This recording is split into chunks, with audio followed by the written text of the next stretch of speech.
kinabuhi karon. Sometimes we complain. Life's getting too difficult. Ito, mahirap na magpaaral ng mga bata dahil mataas ang matrikula. Ang hirap ng buhay. Ang mahal-mahal ng bilhin, dito mataas ang sahod. Ang hirap-hirap nga ng buhay, dagdag pirisyo itong traffic na to.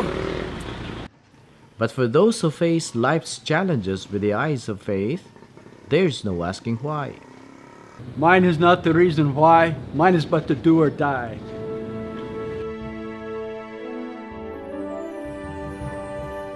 Meet our friend Joe Mielich, now a retired officer from the U.S. Marine Corps. Joe lived a fairly normal childhood and was raised as a Catholic in a predominantly non-Catholic state. I was born and raised in Salt Lake City, Utah. I attended Catholic grade school and high school and was taught early to defend my faith, as Salt Lake City is predominantly Mormon and they're a very aggressive group. Life was tough for him, but growing up can be tougher. My father died when I was 16 years old, and I began dating, and I joined the Marine Corps 6 days after my 17th birthday, and I quit going to church. And at 18, 4 months after my 18th birthday, I was in Vietnam for 20 months. Never attended Mass again. During 1985, during an extremely hard time, I walked into a Catholic church in Southern California, and they were praying the Divine Office. It was such a healing experience, what I heard.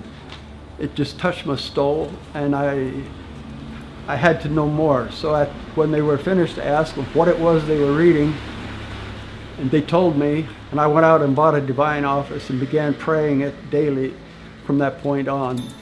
I was an air crew on a CH-46 helicopter, and I would fly with the Divine Office in my pocket so that I could pray while we were in flight. It was after a long and cleansing confession in 1985 that I made my communion, coming back into the church and to my Lord.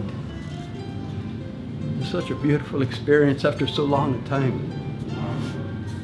In 1987, while out at sea, we were serving in the Western Pacific on a ship. The Navy chaplain trained me and commissioned me an extraordinary minister of the Eucharist. My faith continued to grow ever deeper, and in 1998, I took my son to Europe, where we visited the Vatican and the Marian shrines of Italy and France. And it was at Lourdes where we were told that at some time in our life, later, if not now, there would be a healing. And in 1999, in November, they discovered I was developing cancer of the esophagus. And to make a long story short, in May of 2000, they successfully and miraculously removed all of the problem. All of the cancer was gone. And I was healed. Now that he's grown up and has grown white beard as well, he is facing a new challenge: tough love. And tough love means taking his faith seriously. I wake up at 3 o'clock in the morning and I pray the office. I meditate until 6 o'clock Mass. After his morning prayers and meditation, he leaves home and heads to a nearby church for Mass.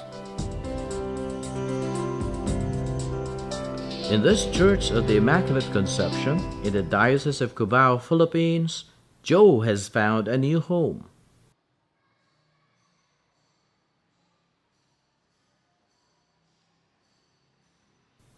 After Mass, he finds quiet time in adoring the Blessed Sacrament in this chapel. Back home, he spends some more quiet time reading spiritual books. I am presently married to a most wonderful woman in the world. She's a little Filipina woman.